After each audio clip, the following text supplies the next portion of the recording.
The polls have just closed in the local elections. So many issues for voters to consider.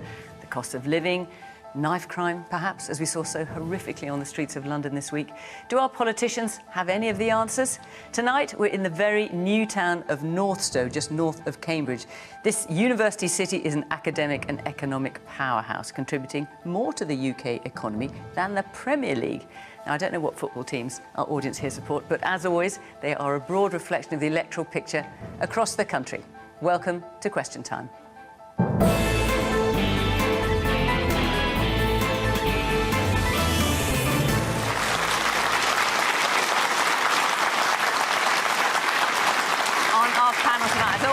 A wide range of views from the government, Bim Afolami, a minister in the Treasury, and he's been in the job for just under 6 months. He was a lawyer and a banking executive before becoming the MP for Hitchin and Harpenden in 2017. Labour's Peter Kyle is Shadow Science and Technology Secretary and MP for Hove since 2015. Before that, he founded an orphanage in Romania as an aid worker and had jobs in the charity and voluntary sector.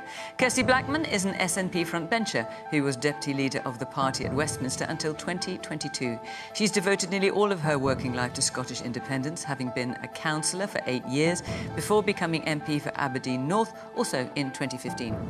Professor Joseph Stiglitz is an economist at New York's Columbia University and has a long list of achievements. He was an advisor to President Bill Clinton and chief economist of the World Bank before he won the Nobel Prize for Economics in 2001. Since then, he's advised both the SNP and then Labour under Jeremy Corbyn. His latest book is The Road to Freedom, Economics and the Good Society. And Anita Boateng is a communications consultant and former Conservative special advisor. She worked in the Departments of Justice and Work and Pensions, among others, and was a councillor in the London Borough of Redbridge till 2022.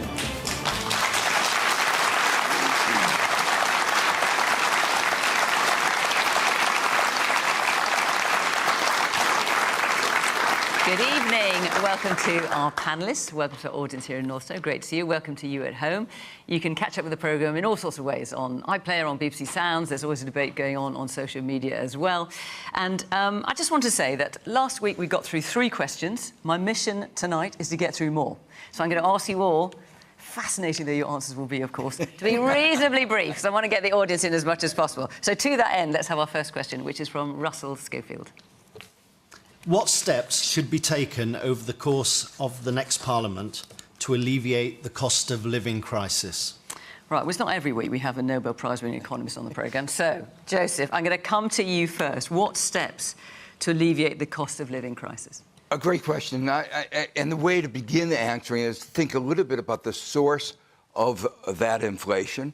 It goes back to the pandemic, the supply-side interruption, and the Russia's invasion of Ukraine, the rise of food prices, oil, energy prices. And there's an element of what is sometimes called greedflation, that there were many firms who took advantage of the supply-side interruptions and the limitation of competition that was associated with that to raise their prices. Markups went way up all over the world. It's important to understand that prices are not going to go down. The rate of inflation has already gone down, not because of the central banks. Let's make sure that we learn that lesson.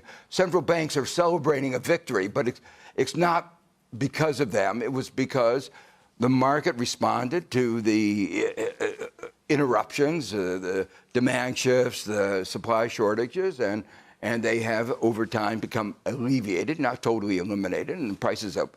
The rate of inflation has come down. Prices are not going to go back to where they were. Well, look, we've got representatives of 3 parties here. We've got the Conservatives, Labour and the SNP. And I know you're familiar with the situation politically here. What is your view about what the steps they're suggesting to alleviate the cost of living crisis? Well, I think they made 2 big mistakes during the period that we up to now. The first is they allowed the increase of gas prices and oil prices to get passed through to consumers through the regulatory system. This is the government you're talking about? The government. They shouldn't have allowed that to happen, and it didn't happen everywhere. Some countries manage to disconnect the two, and that's been a big source of a problem. The second thing is, I mentioned before, like greedflation, increase in markups. They should have imposed a windfall profits tax and use the revenues from that windfall profits tax to help the people who are really suffering from this cost inflation. The next question, which is the one that was actually asked, is what should government do now? Well, see, all I'm thinking is, since we've got the parties here and they can respond to you, I mean, Labour's got all sorts of suggestions to what they should do. What do you think of their proposals? I think they're moving in the right direction. I don't think they've been ambitious enough. Okay. But I think they're moving in the right direction. And the SNP? I'm not as familiar with their position. I mean, let me make it clear what the issue is. As I said, prices are not going to come down. What we need to do is get wages up. And there are two things to get wages up: increase the bargaining power of workers, reduce the monopoly power of corporations, and secondly, increase productivity. And what's the best way to increase productivity? Right now in the UK, more public investment. NHS, people have talked about healthcare problems. You know, lack of investment in healthcare is a productivity issue. It's a social issue, it's a health issue. But if you're waiting in line to get treated for an illness of any kind, you're not as productive as you could be if you got treated more quickly. So that's one. But there's a whole range of investments, public investments, that need to be made. And even if it's hard within the budget, they should still be done. You know. Okay, well, listen, let's put some of these points then. Go on, Okay, well, there's a lot there. Let me And again, remember, everyone's going to be reasonably brief. I will be brief, I promise. So, the first point, look. He's just saying you haven't invested enough. Well, let me start. Fair So, enough. you mentioned the international context, which was very challenging for all governments. You mentioned the war in the Ukraine, COVID, obviously, before that. And I think that made things very, very challenging. Inflation went up globally. Now, we've worked very hard in partnership with the Bank of England. It's not all down to the central banks, but they have a key role to play. Interest rates did go up and have gone up because part of the by cost doing of living. that, but of course, that affects the cost of living. Now, inflation, we brought inflation down from 11.1% to 3.2%. And, you know, You didn't do it, the market did it. What I said...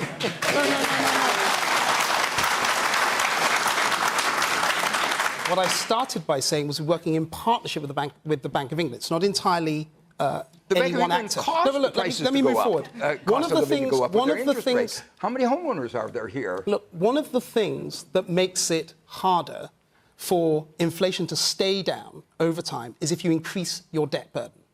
And we have a plan to make sure that debt will be falling by the end of the 5-year forecast period. It's going to be rising up until that point. I said by the end of the forecast period, it's coming down. And then also, if you're talking about the cost of living on ordinary people, making sure that ordinary people can take home more of their own money is critically important. That's why we're cutting national insurance. We cut it by a third, which is a double taxation on work.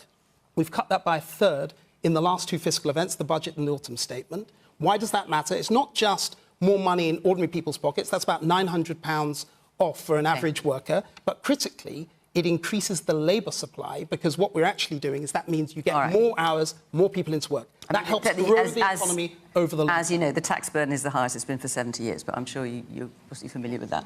Peter. OK, thank you. So what about Joseph's points? I mean, let's take advantage of the fact that Joseph is here. And what you're saying is you're not being ambitious enough in Labour. I'm going to try and answer Russell's point and Professor Stiglitz's in one go. In direct answer to the question, just one example of how we're going to lower the cost of living for individuals is to set up a nationally owned company called GB Energy that will power the green revolution. We will make sure we have green energy on tap using British technology. That will drive down the cost of electricity and the charge to individuals in individual households. That's one measure that will drive down prices for people. Now, but just come to Joseph's point. Is saying you're not being ambitious enough with investment. Obviously, Labour has reined back considerably on how much it was going to invest. Let me now green just point to the policies. fact that you cannot have an individual policy on top of not getting the fundamentals right, because the government is not getting the fundamentals of running an economy right. So, you mentioned ambition. Professor Stiglitz mentioned a whole range of other areas. With Labour, on day one, in the first 100 days, we will legislate for a new deal for working people to give the stability for people in the workplace and balance the rights between workers and employers. You know, we will set the target of 1.5 million new homes being built to stimulate growth into the economy. You know, we will make sure that we reform planning legislation so we can get labs being built, so we can get data centres being built, so that we can get all of the investment into the infrastructure of the future being done. We're going to reform the regulatory system. We're going to create a fast track through regulation so that innovation that comes out of places like Cambridge goes straight into the economy to create wealth and jobs as soon as possible. These are the sorts of things that are going to get the fundamentals of running the economy right, to get growth into the economy. We're going to make sure that is invested into our public services, because you cannot have a functioning economy where people are having money in their pocket if 8 million Britons are waiting for treatment on the NHS. All of these things are interconnected. We will get the balance of that right, the fundamentals, and then have those specific policies to make sure we tackle the cost of living crisis. Woman here in the green dress. So I feel the government has invested millions during the last few years in things like the PPE scandals. So in a cost of living crisis, how can the government rationalise their failures in wasting public money, and what impact does that have to us as in the general public? OK, let me just go around a few more people first, if I may. The woman here in the front in the orange cardie. Yeah. I feel very frustrated at the panel not mentioning the B word, because there's no doubt that Brexit has had a profound effect on the economy. And I read something yesterday about an extra layer of paperwork at ports. You think the new checks have been introduced for goods coming from the EU into the UK? Which is going to push prices up. That's if, indeed, sellers in Europe want to even jump over those hurdles to get products into our country. So, you know, I'm interested to know why you didn't mention Brexit. OK, well, I'm going to come back to it at the end. Let me just get around a few more people. Yes, there's a man right at the back in the middle. Yeah. Oh, hello, thank you. I think we're missing a trick here. I think what we need to do is work more hours as a country. So, for instance, before the pandemic and now, the population's gone up about 1.5%, but the number of hours working per week has stayed pretty much the same. So we need to work more hours. And I'm actually putting the blame on people retiring early. And I think that's a trick we can cash in on. I think we hand tax incentives over to people to encourage them to boost their pension schemes, and therefore they want to retire early to claim it. Let's stop that. Let's reduce the tax incentives for pension schemes. Let's encourage people with PR and tax measures to carry on working. And would you like to raise the pension age? Absolutely. To? Keep going. I'm 67. I really don't want to retire. Right. I want it at least 70, 75. Yeah. 70, 75, yeah, OK. Yeah. That's free labour. It's free labour. That's created a big stir amongst the audience. Anyway. We have doctor friends who are retiring early. We have a top brain surgeon. He's retiring already. He's younger than me. Why? And my teacher friends from university, they're retiring early. Why? OK. Kirsty, what steps should be taken to alleviate the cost of living crisis? Russell, this is the most important question. This is what people are talking to me about on a regular basis. I have not seen in my time in politics a situation where there is less hope than there currently is. We're seeing it actually people who have always managed, have always been in that kind of just about managing category that the Tories speak about, who are genuinely struggling now. They're struggling to make ends meet. They're struggling to make their mortgage payments. They're struggling to do any of the extra things that they previously would have been able to afford to do. And actually, if you're even lower down the pile, if you're struggling on an incredibly low wage or not working at all, it's even more difficult. And if you look at inflation, if you look at some of the prices like the price of potatoes, the price of pasta, the price of the stuff that you have to buy, you can't get away from buying some of those most basic necessities. Those prices have gone through the roof. So I do agree with what's been said around trying to make wages higher. So what we've done in Scotland is we've got the people who are carers, for example, in Scotland are paid the real living wage. Not the government's pretendy living wage, but the real living wage. And we're trying to ensure that we're investing in that. We've argued with the government about the energy price caps and the payments for people around energy prices, because energy prices are too high, and you can't not pay for energy prices. You cannot buy a house If you don't have a house right now, you cannot buy one. But once you've got somewhere to live, you have to have energy in order for that house to be powered. You have to buy food. So making those basic choices, right? Everybody, we live in, it's 2024. How are we in a situation where people cannot afford those most basic necessities? So absolutely those things are a priority. If people do own their houses, looking at having reductions in the mortgage rate VAT, for example. Some of those decisions are not being made properly, particularly when the Tories crashed the economy and sent mortgage rates through the roof. The SNP has cut the budget for the affordable housing scheme, of course, it's worth putting And what's happened in terms of the affordable housing scheme is in terms of housing, Scotland has built 40% more houses than England per head of population. It's built 70% more houses than Wales per head of population. Do you know we have built 7,500 council houses in the last 4 years? Yes, but you have reduced the budget. No, another 80 million. Am I wrong about that? Another £80 million was announced this week in terms of housing, for affordable housing. Are you saying that the housing budget's not been reduced this year compared to last year? But what is absolutely the case is that the Scottish Government doesn't have the borrowing powers that the UK Parliament has. All right. We've got to work within the capital budgets that are given to us by the UK Government, and the UK Government has slashed our capital budget, so we cannot do as much public sector capital spend as we'd like. I promise I'm not trying to cut you off. I'm going to try and be really disciplined about not having answers that are too long, so forgive me, Kirsty. Anita. I think that was a yes from Kirsty, but I couldn't quite tell. To answer the question, Russell, and I think it's great that you raised this question. I think it's a really important one. And inflation and the pain that inflation brings and how asymmetric inflation can be, because people on the very lowest incomes dealing with things like food inflation, it can be absolutely brutal. I feel a little more optimistic than the rest of the panel about the fact that inflation seems to be moving in the right direction. And we could see, for instance, interest rate cuts like towards the end of the year that will make a material difference to people's lives. The actual answers around this are that we obviously have to keep inflation under control, but we have to go for growth. And the reality of encouraging business investment in particular, we're seeing quite a lot of business investment in Cambridge, for instance, is that is the way to drive productivity and really get our economy moving. Now, the government's done some really interesting things around capital expensing, which basically encourages businesses and corporations to spend a lot more money in investing in its people. And that's going to take a while to see through, and it's got to stay consistent. But I think the answers here lie in growth. And because ultimately, and Joseph alluded to this, the reality is that we live in a global system where global supply shocks, like a war or like energy prices, supply chain shocks, something like an unprecedented pandemic may happen. What we've got to do is have the gears in our economy that mean people are paid enough to weather that storm.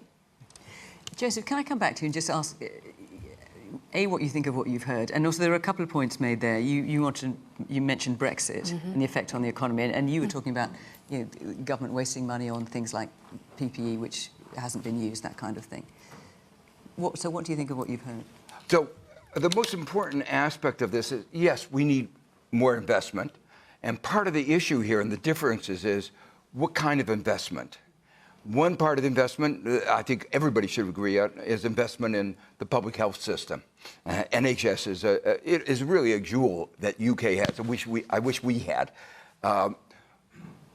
Electricity, renewable electricity, can bring the prices down if it's done in the right way. And I think what Peter says is right, that something along those lines is the kind of investment. More broadly, though, you are in a global landscape, you're in a global competition, and right now you're losing.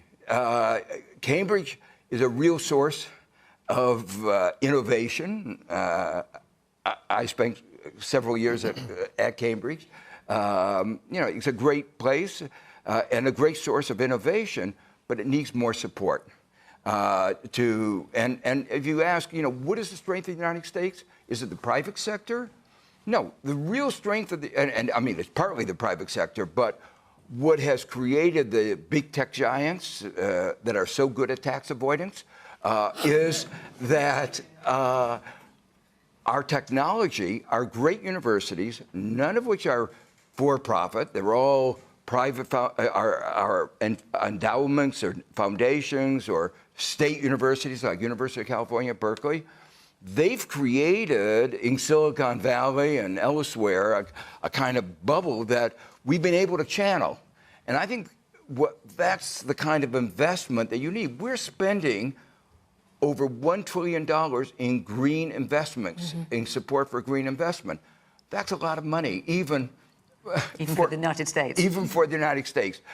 You're being left behind. And that's why the kind of innovation policies that Peter represents, but they're not ambitious enough, are the way to go. Okay. Right, I'm going to take another question, but before I do, I just want to tell you where we are going to be next week. We are in Stoke, and the week after that, we're in Scotland. We're in Aberdeen, actually, Kirsty. Which should be interesting. Yes. It's where my dad was born, Aberdeen. Anyway, there we go. And all our those two locations are on the website if you'd like to come and be part of the audience. In fact, all our locations until July, I think, are on the website. So have a look, and if you'd like to come and be part of the audience, you can follow the instructions there on the website. Right, let's take another question now from Angela. Angela, there you are. In view of Humza Yousaf's resignation as First Minister for Scotland, does the panel think that the Scottish National Party is now a spent force? Well, Kirsty, obviously, I'm going to ask you. So Humza Yousaf has resigned. We're about to have almost certainly a new First Minister in the form of John Swinney, who's had some very warm words to say about Kate Forbes. Kirsty, is this SNP now a spent force? No, I mean, I think we're phenomenally successful. I think we've done amazing things in government. I'm massively proud of all of the things that we've done in government. And what John Swinney's talking about is getting back to those kind of bread and butter issues, getting back to the things that matter to the people of Scotland and making sure that we're doing more of those. So what we're already doing is mitigating the issues that have been brought about by the changes in the welfare system, for example, by the cost of living crisis. We're focusing on, reducing child poverty as much as we possibly can. We've got the best A&E in the United Kingdom. We have got the highest number... Still fallen far short of lots of the targets. So. Oh, there are absolutely improvements. You're less worse, I suppose that's what we can make in our NHS, but our NHS, we've got the best A&E in the whole of the UK. We're doing brilliantly compared to the rest of the UK. I'll say brilliantly. There's one way of describing it. Changes and improvements that we need to make. That is the case. But we're doing better.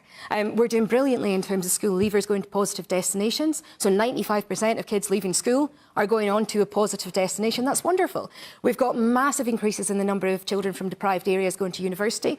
We've got free prescriptions, we've got free university tuition, we've got free eye tests, we've got free dental checkups. So if it's all so marvellous, why has there been such disunity in the SNP? As we've seen, there's been obviously quite a lot of fallout this week. And let me just ask you about John Swinney, because he's obviously now going to be the new leader. You say he's going to take us back to bread and butter issues. I mean, you said this week, fewer people dislike John Swinney than dislike Kate Forbes, which strikes me as not a ringing endorsement. I was actually really clear that in the rest of that conversation that I wasn't going to endorse anyone until I saw all of the candidates. Yes, but nonetheless, you could have said this one's great and that one's great. But you're just saying people don't really dislike them. I was specifically asked on my views between the two of them.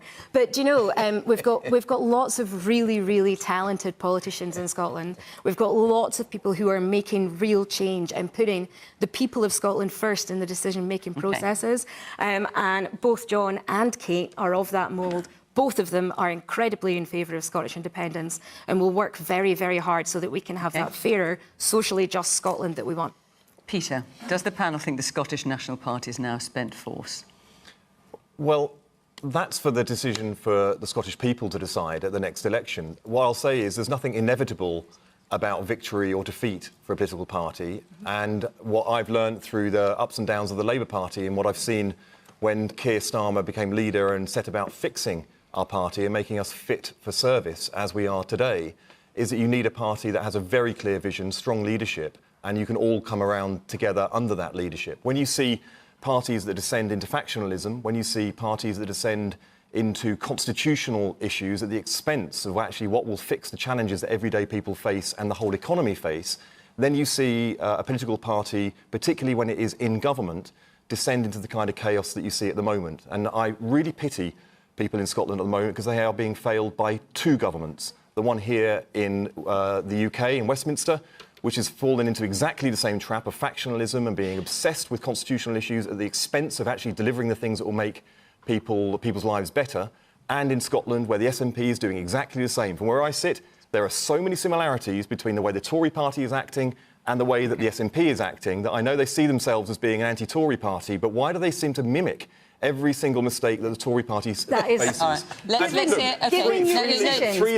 Three leaders since the last set of elections, what the SNP said about the churn in the top of the Tory party, they do not accept is a fault of their own. If you can't accept faults in your own party when you're making the same mistakes as others, there is something fundamentally wrong about them. Labour are keeping Tory's fiscal policy. Let me come to the audience. Yes.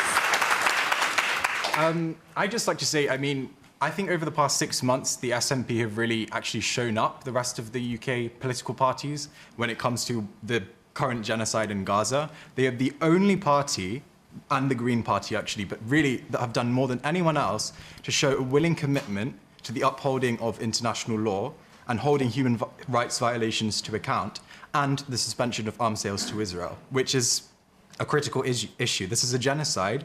Why aren't the other political parties bothered about it? Stop brushing it under the carpet. And actually, I would have voted for Humza Yousaf, despite being an English person, if I could have done. But obviously, he's resigned now anyway. But they've shown the rest of the parties up. OK. Man there in the pink shirt. Would the panel not agree that instead of forcing another unelected First Minister onto the people of Scotland, it would be better to allow the people to decide who would lead them, rather than having it be a party political issue? OK. So, Joseph, let me come to you. Does the panel think the Scottish National Party is now spent force? In terms of what you're referring to, John Swinney is basically standing unopposed as First Leader. So, yeah, it's basically effectively going to be a coronation, really. And clearly you advised the Scottish, the SNP... Some years ago. Some years ago, but was it 2012, I think it might have been. So is the SNP now spent force? No. Looking at it from the outside, and let me say I'm very much of an outsider on this, and I want to pick up a couple of themes that have been talked about. You know, all parties have to have compromise, and that it is dangerous to try to solve those compromises in the wrong way. Cameron faced a problem of a split in the Conservative Party, and to address your question, he addressed that by having a Brexit vote. And he didn't think it was going to turn out the way it did, but it is an important part of the reality today, contributing, you are absolutely right, it contributed to the rise in the cost of living. So, yeah, and not only the cost of living, it's going to slow down your productivity growth. So it was a big mistake of the Conservative Party to try to solve their internal problem by this Brexit election. The broader issue that was raised by one of the questioners about how you choose your leaders is one that's obviously others looking at the UK find it so strange that you have these votes within the party and a few people vote, and relatively few, and they wind up the party leaders. So I think it is, I don't want to say it's a constitutional question, but it is a question for the way the UK democracy works, for them to re-examine, for you to re-examine how your leaders are chosen. Anita, Andrew's question is, does the panel think the SNP is now spent force? Yeah. I want to pick up on this. I kind of wish, Kirsty, that you'd given that spiel in Aberdeen, because I'd like to see the reaction of Scottish people, given the number of ways in which, for instance, schools internationally, this SNP, Scotland has plummeted down the PISA tables for maths, for all these critical education issues. You've got the issues of drug deaths per head in Europe, which are extraordinarily high. There are some serious challenges in Scotland. And actually, Humza Yousaf was dealing with the repercussions of that unpopularity as a result of 17 years of SNP leadership, where there hasn't been enough focus on those issues, and instead you have a botched bottle scheme, hate crime bill, gender recognition, which felt like huge distractions. And Humza Yousaf has, I cannot believe the levels of catastrophic failure that he has precipitated for the SNP. He shot himself in both feet and shot the SNP too. And I don't see how they fully recover from that. By ending the agreement with the Greens? Well, with the arrogance to fire the Greens and then presume that they were going to keep the SNP and Humza in place. I think this is extraordinary. And Kirsty talks about the fact there's lots of talent in the SNP. So John Swinney was leader of the SNP 20 years ago. It was John Swinney, then it was Alex Salmond, then it was Nicola Sturgeon, then it was Humza for 1 year, and now it's back to Swinney again. It feels like we're going round and round in the same way, and I don't think the Scottish people are going to stand for it much longer. Bim.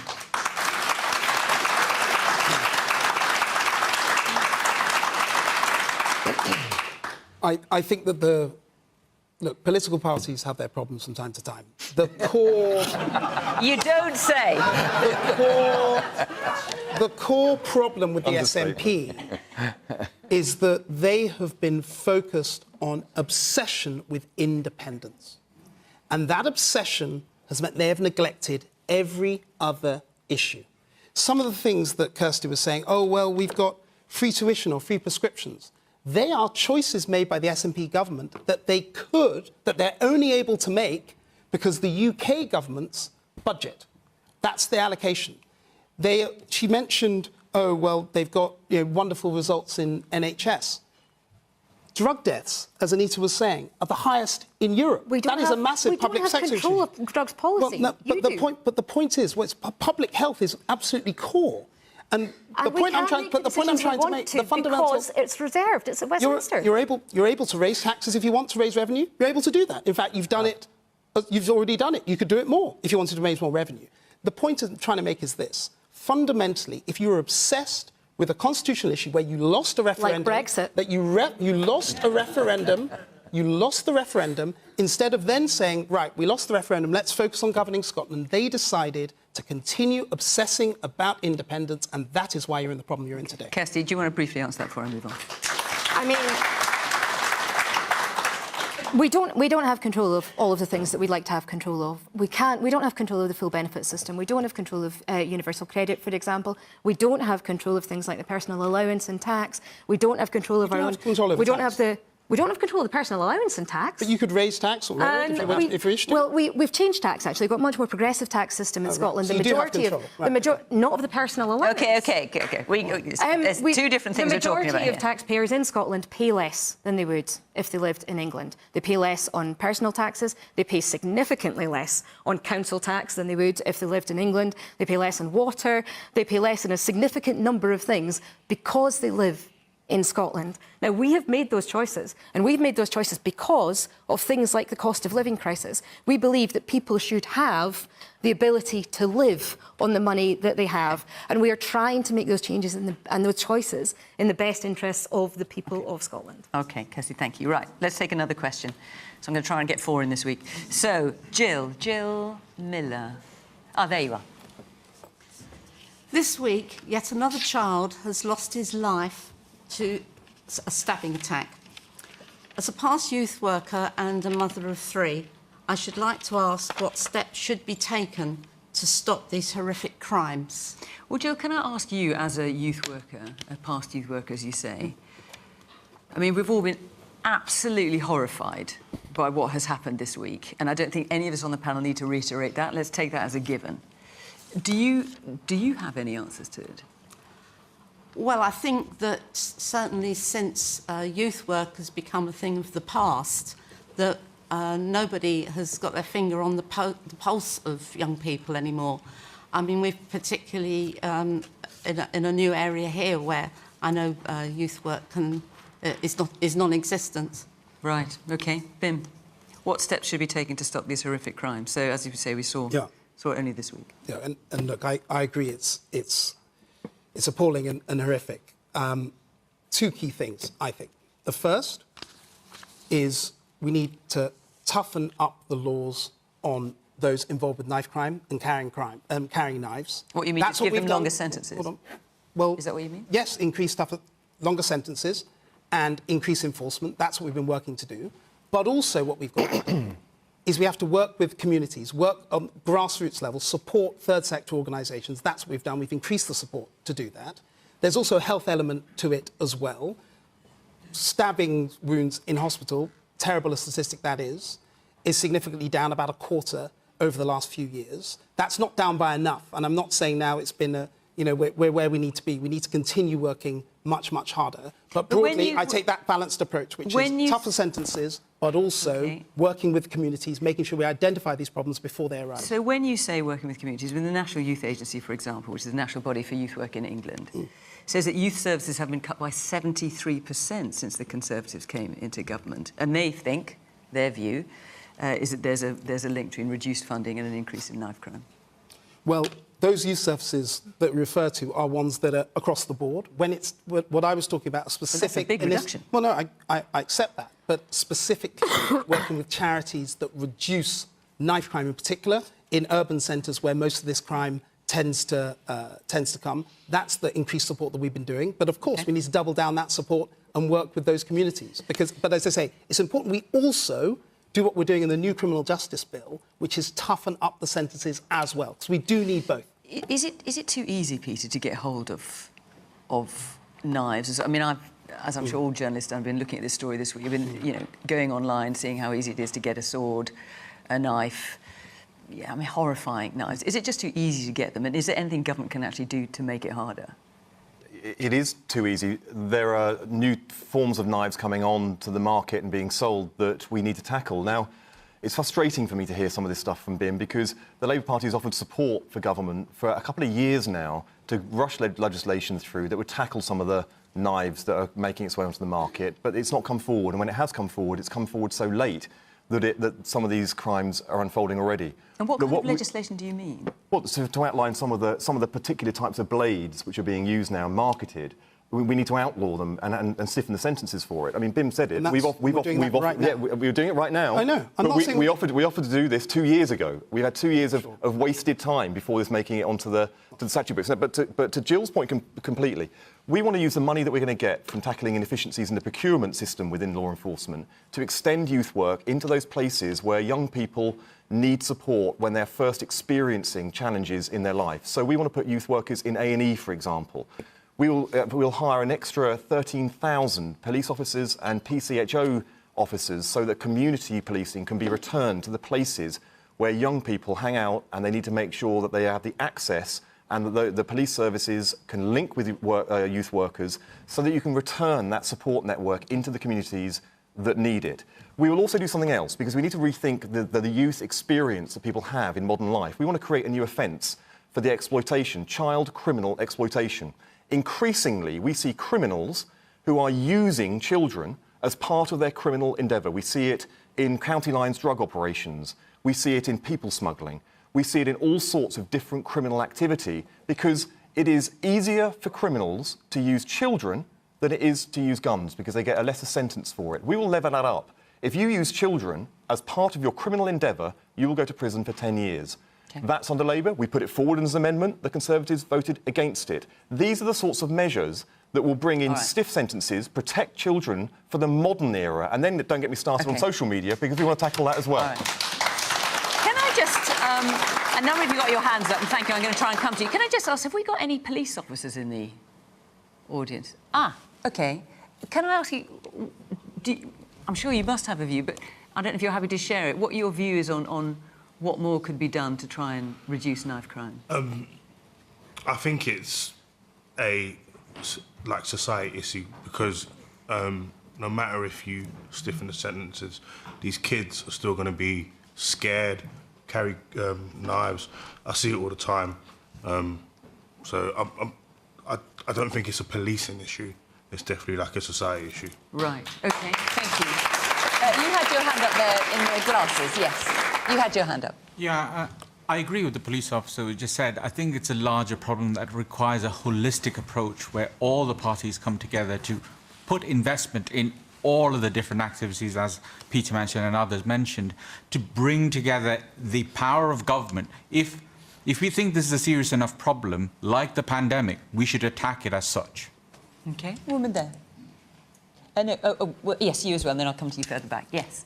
I don't think that knife crime is... you can't police it away. You can't stop and search it away. I think it's a public health problem. It might not be a disease, but it's certainly the symptom of a disease, the disease being deprivation and poverty, school exclusion, all of those things. I think we need to engage with our youth a lot more. And, of course, funding is an issue. But certainly, I don't think that stiffer sentences is the answer. OK. And the woman a little bit further back. I'm really interested to hear that your go-to answer is tougher sentences, make sure that they are aware of what the consequences would be. But my question to you as the panel is, have you ever tried to intervene at an early stage? Have you ever tried to contact somebody to say, there's going to be a problem here? We heard about the reduction in youth workers. These were people, as so well put, had their finger on the pulse and were able to identify these individuals, have support from the peer networks to feed back to the people that might be able to prevent and take more of a harm reduction, as we've alluded to in discussing it as a public health issue. Is that something you've got personal experience of? That you're very passionate by the way you're talking about it? I am a mother to 2 young children, and I grew up without social media pressures. And I'm petrified of how they're going to go into, secondary school, teenage years. I feel like I'm having to re-educate myself constantly to try and even keep up with all the new platforms and trends and judgments. And at the very least, when I know people have tried to make that call, our local police station has a phone outside it. You ring it, they won't help you because there's nobody there. Right, OK. So, yes, I appreciate that. Actually, I think we're very blessed in our country to have 999 in the NHS, but it shouldn't have to get to crisis point OK, for it's help. about prevention as far as you're concerned. Anita, what steps can be stopped? I mean, there's no easy answer, clearly, but what steps can be taken to stop these horrific crimes? Yeah, and I just do want to add my voice to the panel that have talked about the horrific attack this week. That was in my community. And I was a councillor in Redbridge until very recently, and that's where my family's from. And it's a community that I'm very scared won't be the same again, because it was a very close-knit and trusted community, and I'm absolutely devastated for the family that are experiencing such grave loss this week. On the question around knife crime and what we can do, I think that we've actually had a really illuminating conversation about the reality that there isn't a silver bullet solution to this. I think it requires a systemic approach that it involves education, community outreach, and policing to be working hand in glove to deliver a solution. And I am quite frustrated with some of what Sadiq Khan has been doing in London in particular, because that's where this incident took place, where there's been a lot of excuses over 8 years and not enough focus on this issue, which is really complicated, and where you have to put in the time and the effort and the resources and prioritise this to really see a shift. And in fact, we've gone in the wrong direction. Knife crime is up 38% since 2016, and I just don't think that's good enough for us and our children and our communities. Kirsty. In Glasgow, in Scotland, we did a huge amount of work on knife crime specifically, treated it as a public health emergency, treated it as a public health issue, and ensured that we put all those holistic supports in place. As the police officer said there, young people are feeling disenfranchised, they're feeling lost, they're feeling unheard, and they're feeling scared. Actually, we need to be there intervening and providing that mental health support, providing that community support and those youth workers, for example. But also at schools, we need to have that, schools are not just about sitting down and learning how to do sums. Schools are about learning how to be a social human and function in society. And actually, if we can provide all of those supports to young people so that they're reaching adulthood as rounded individuals that are able to be resilient and cope with their mental health, then that's a really positive thing. So we need to put all of that in place. There's an organisation in Aberdeen called Street Sport, and Street Sport pitches up and does football sessions, for example, at night. Some of these football sessions, there's 120, 150 kids go along to it. And loads of youth workers are there. They know all of the kids. If one of the kids comes in one week and they're looking a bit down, the youth workers will speak to them. They'll find out what's bothering that kid. They'll give them that support that they need, and they might just need somebody to chat to. They might just not have somebody to chat to at home. And providing that support and providing that empathy and understanding that people need can pause things before they get to the point of being so terrified that they feel that they need to carry a knife, and then a horrific incident like the one this week occurs. Joseph.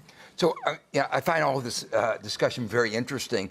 Looking at it as an American, knife crimes are so small compared to our gun crimes. Which is just... And, well, every day... From here, we watch it and can hardly believe it.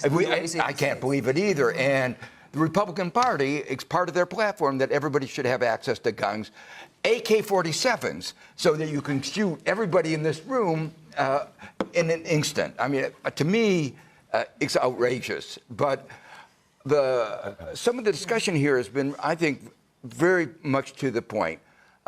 It is a social issue. Early attention is really important. It's a public health issue.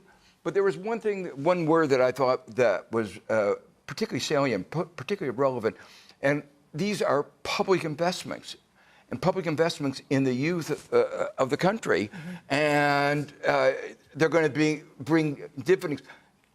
Don't just think about it stopping knives. Think about it as uplifting the children in a broader way, and the challenges that woman pointed out about social media are going to make it worse unless you both regulate the social media but provide some of those investments that all of you have been talking about. I think that's really important. Okay. Got time for another question. So, yeah, what are you going, yay, I can hear in the audience. Roger Valentine, where? Hi. Oh, there you are, yes. With regards to new housing, should developers be forced to ensure provision of infrastructure such as schools, NHS services, leisure and shopping much earlier than they appear to be at the moment? So, right.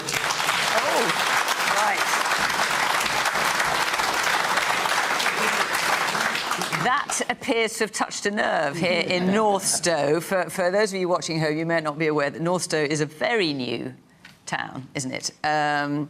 You've got what I think about 1,400 homes here. You don't have a single shop, I gather. Not quite sure why that is. So, Roger, your view presumably is that this is not enough provision. I think there's already. I mean, there's going to be 10,000 houses here. I think there's already over 2,500. Right, there's more than 4,500 population already, and there's been no. There's no shops, obviously. We say there's no services like a GP, dental services. So there's no GP et surgery. None at all. No and dental even surgery. in phase 2, which is the plans have been released, the community hub that is proposed has a room that might be used, but it's not actually planned as a GP service. So I live in the adjoining village, and our GPs have to provide services for all those new people, and they haven't got any more people. The buildings aren't big enough. You can't get an appointment within 4 or 6 weeks as a standard appointment. So right. Okay. you know, that is an issue there. And obviously shops, I appreciate maybe commercial operations don't want to open a shop until there's sufficient people, but the commissioning group should be putting, and we've got schools, but the NHS should be putting services in and leisure. So, Peter, one of Labour's big policies, as you referred to already, is to reform the planning system, to in some instances, override people's concerns if you feel that the planning needs to take place. What about infrastructure? Because here we are in exactly that kind of place, a new town. You've got Roger, and by the sounds of it, quite a few of you agreeing with him, that there just isn't the infrastructure in place. What are you going to do about that, should you be elected? There's not an MP that hasn't experienced what you've described. I mean, I was campaigning in a by-election recently, and it was in a community that I got to know very well, which is a complete new build, and the residents there had been promised a GP surgery and even a train station. They were promised in writing, and they were all showing me the letter that was promising it about when it went through planning. So how are you going to change that? Well, because I want to hear lots in the audience, so reasonably brief if you... Well, so as we said, we will have a priority because we need to have house building, but the problem is that people don't trust the promises developers make. And if you have a lack of trust in it, it's very hard to lead communities through the change that they even need to have themselves. But a GP surgery, NHS surgery shops, that's not down to the developers, that's down to either the council or the government. No. Surely that's something that the councils have to say, we'll accept this planning development on the basis that these things get built. Yeah, but Fiona, we're talking about developers who have part of the agreement for being allowed to develop a community as building the facilities for it. Then they go and build the housing, but they don't build the facilities for it. So they don't stick to the deal, right. So part of the deal that we'll put is, yes, we will put a lot of power in communities' hands. We will insist that those agreements made by developers are honoured. We need to rebuild the trust in the planning system in order to deliver on our ambition, because unless you can actually deliver what is promised for communities, it will be impossible to take the communities through the change and the development we need to see happening. So yes, we'll be ambitious, but we will hold developers' feet to the fire on it, because the Labour Party is not in hock to the developers, as is the current Tory party. Are you? No, we're not. And well, actually, I was about to say I agree. Peter, I was actually about to say I agree with some of what you said, which was that trust is so critical when it comes to the question of development. I say this in my own constituency, and of course, Peter made the point that all MPs have seen this to some degree. There are two key things I think need to be brought out here. The first is that local authorities do, as you said, Fiona, do have the powers, if they wish to exercise them, to insist that developers meet their promises.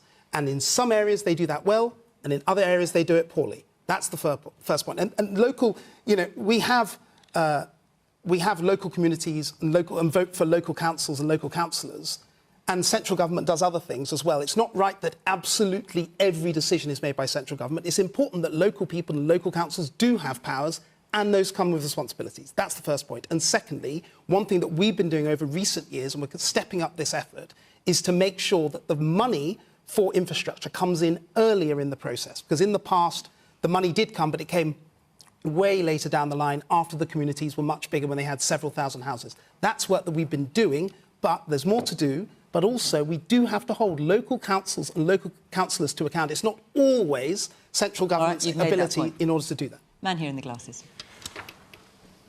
It's all great saying the money will come, but it doesn't come. I'm from another local town, Cambourne, which was broken ground in 1999, so it's 20 years down the road from where Northstowe is now, and all the same kind of problems. Where, yes, we've got some facilities now because it's 20 years further on, but they still haven't built the high street that they promised over 2 decades ago. And it's ridiculous. We're making the same mistakes now, 20 years on, and we've been through goodness knows how many different governments since then, both sides of the political spectrum. Everybody's saying all the right things, oh yes, we will change the way we do it. The only way to do this is not to necessarily hold people's feet to the fire on it. You make them do it right at the start.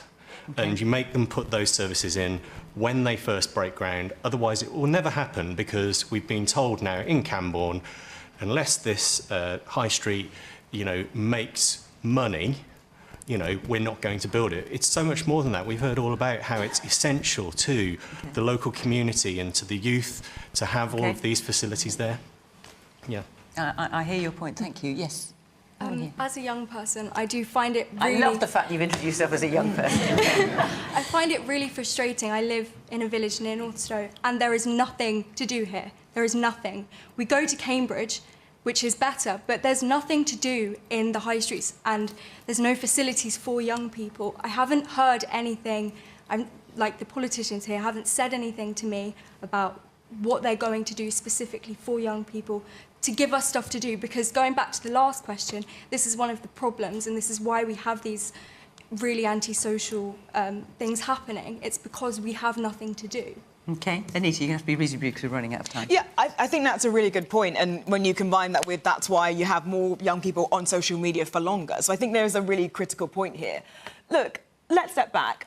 Of course, there is so much frustration in this room, because the reality is infrastructure is almost as critical as housing. And we are not going to build public consent and support for housing, which we do need, unless we can provide proper reassurance the infrastructure that is supposed to come comes. And I think your point around how you do that early enough in the process, that it's a reality and not a thing that never ever comes, I think is critical. And actually, it does also spring to mind, I think there are some really important developments in Cambridge. I also think we should be looking at brownfield urban regeneration, because new towns, Peter will talk about it, are great and ambitious and pie in the sky, but we do need to be looking at using places in centres and city centres where there is infrastructure a bit better. So I totally hear you about this issue. Joseph. I think there's one lesson that comes out of this very clearly. You just can't leave it to the market. And the basic Tory position, leave it to the market, hasn't worked. And yeah, you need to have strong public investments. And I use that word, it's an investment in the future of our young people, of UK young people. We have the same problem. And the government has an important role, not only in providing the infrastructure in these cases, making it possible for the private sector, but in many cases, the private sector doesn't step in. And as important as industrial policy is for, at the national level, competitiveness, people live at the local level, and there have to be investments in the country at the local level to enrich the lives of the people in the country. Okay. Man at the, further back in the... You got a T-shirt on, I think. Yeah. Yeah, I mean, as another, well, not quite as young person... You're just making us all feel really old. I put myself in that category. Funny enough, I agree with the Nobel Prize-winning economist that the market just constantly fails to do these things because it's really easy to kind of solve this problem. And a lot of people have been on the panel have been saying that's a really good point that the question's put forward about addressing it. It's really simple. Just make it financially unviable for contractors to not do what they say.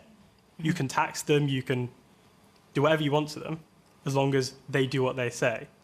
And on the point of young people not having much to do, where I'm from, which is Harpenden, I also find that young people have stuff to do until they're 10, and then nothing after that. It's kind of a dead land for any sort of adolescence. Okay. So I was just wondering what Bim would say You about want that. more on that? Well, let me come to Kirsty just because she hasn't spoken yet. Kirsty. In terms of planning, I'm not entirely sure where the blockage is in the system. We've recently had a suburb built on the outskirts of Aberdeen. It's got a number of hundreds of houses rather than thousands. Once a certain number of the properties were built, they had to open the school, they had to open the shop before the rest of the properties were allowed to be built. Now, you just need a planning system that allows that to happen. So are you saying this problem doesn't... I mean, I genuinely don't know the answer. Are you saying this problem just doesn't happen in Scotland? We absolutely don't get everything right, you know, but there are places where we've absolutely solved that problem and ensured that that phasing has happened, so those services have come in. And just on stuff for young people, I mean, people older than me, people my generation maybe say, oh yeah, youth clubs are really great, right? But the thing is, young people don't want to go to youth clubs. What we actually, just not cool. What we really, yeah, geez, want to sit in a smelly community centre, you know, when you could actually be hanging about with your pals somewhere nicer. So what we need to do is ensure that we're making youth-led decisions on this. We're speaking to young people, listening to young people, which is the key bit, and then putting those services in place. One of the things we've done in Scotland is put in free buses for under-22s, which makes a massive difference because particularly if you live in more rural areas, you're able to travel to see your friends that you probably go to school with or that you know want to spend time with. But we really need to actually listen to young people rather than do what an awful lot of older people in my patch tend to say, which is, let's have more youth, youth clubs. Okay. Young people don't want that. Let's do cool stuff for them instead. Woman there in the dark top, yeah. Hi. I understand what you're saying about youth facilities, but I'm listening to people talking about wanting shops and the high street and what have you. The truth of the matter is how are these things going to be put in when I bet a lot of people in here don't even support their own high street. You know, it's a massive problem for small businesses because there's not enough help to keep them going. So asking for that kind of infrastructure, you've got to have someone run it, and people really struggle running small businesses because we are in a battle with the likes of Amazon and the ease of everyone's busy lives. Don't get me wrong, I have to order on Amazon even though I'm involved in a small business in a town because you can't get everything you want. But people don't realise if you don't spend your money on your own high street, you won't get the shops in new towns because why would anybody open one? Right, I hear you. We've got about 20 seconds left. I'm going to try one more. Person further back in the check shirt.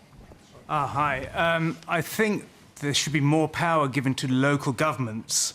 I'll give you an example. I heard that London, Sadiq Khan is only controlling about 7% of his budget for improving London, whereas cities like New York is in control of 50% of their budget, and Japan, in Tokyo, the local mayor is in control of 75% of his city's budget. So if the power is given back to local authorities, they can deal with local issues, I think, and rather than central government control. Okay, thank you for your point. I know you're desperate to come in the orange country, but I've run out of time. I'm sorry, I did hear from you. There's money. Okay, listen. £177 million that Homes England is giving Anglian Water to move their fully functioning sewage works just a mile from Cowley Road to Greenbelt. Right, wow. OK. I'm sorry I can't elaborate on that point any further because we're out of time. But you were desperate to make your point and you did. OK, our hour is up. Thank you very much to the panel. You're very pleased with yourself now. Thank you very much to the audience, and of course, thank you to you at home for watching from Northstowe, where feelings are running high about planning development. Until next week, bye-bye.